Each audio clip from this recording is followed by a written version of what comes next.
Would you like to know how spray paint works? And why am I shaking up this can of clear spray paint? After all, it's got a ball in it, so that means that it needs to be agitated. You have to shake it for 2 minutes, and that's after you hear the ball rattling free. Usually they say, shake it for 2 minutes, and then you can start spraying with it. But why shake the clear if there's no pigment in it?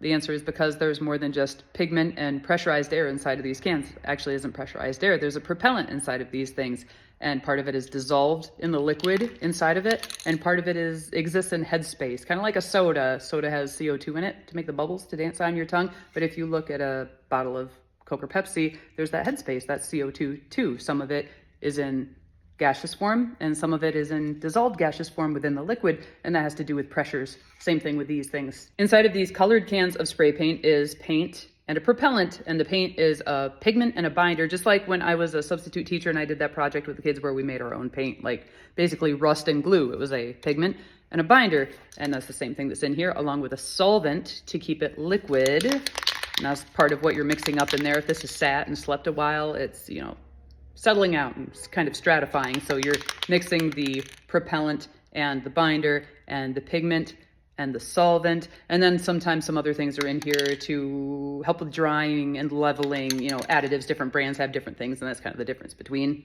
brands and generic, if you ever wonder the differences between spray paints. And so when you hear it all sluggish, when you very first start shaking it, it's because everything is settled into the bottom and the gases and the liquids are apart from each other, and you're kind of redistributing everything, evening it all out so you get even coverage and even performance from your first spray to your last spray. Because as you spray, the pressure drops dramatically. This thing is pressurized, and most of the propellants are like a butane, like an isopropyl butane, the butane family, which is super flammable, which is why you don't want to be smoking or welding while you're spray painting. So the little ball in here, which I have a couple, I actually have a whole bucket of them over there, and I got a whole mess of spray paint cans that I might harvest some balls from. These are what are inside your spray paint can, and they're what mix all of the pigments and the solvents and the binders and everything together. And in the case of the clear spray paint, it's the same thing. It just doesn't have any pigment. These usually have not an acrylic, enamel, like a resin with the binder and the propellant. So you're still mixing the stuff together, even though you're mixing clear and it doesn't have any pigment. So that's what's on my mind tonight. Some spray paint trivia for you.